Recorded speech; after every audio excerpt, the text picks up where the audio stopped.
Hello, I'm Lorna from Witham United Reformed Church with the midweek Keeping Connected video. I was thinking the other day about tides and the huge difference between high tide and low tide. When you go walking in places like Tollsbury or Heybridge, at low tide you see all the barges and dinghies sitting on the mud. However, as the tide gradually comes in, as the water flows in, the boats start to float in the water. The tides go in and out. The water comes and goes.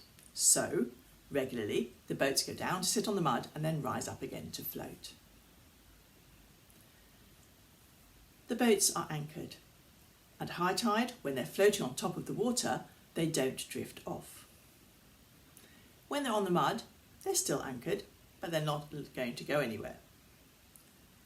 This made me think about myself as a vessel, about a boat of some sort, and God as my anchor. Perhaps you can identify with this a bit.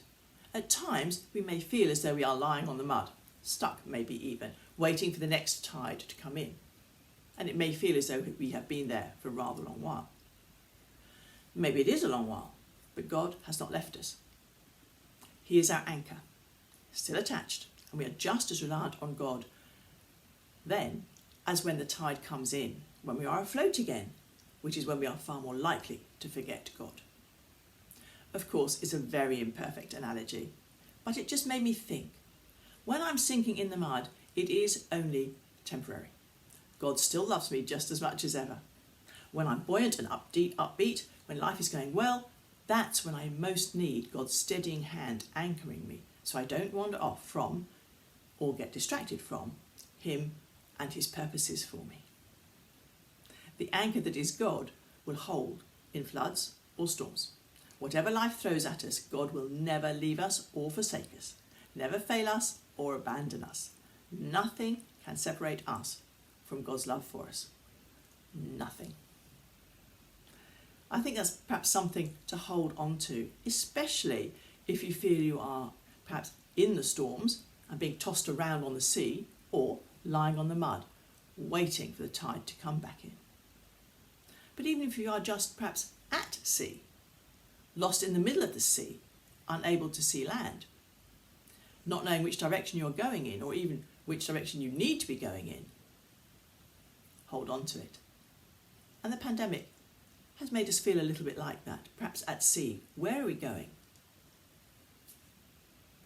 Last week, my sister sent me a Snoopy cartoon in which Charlie and Snoopy are sitting on the quay, overlooking the water.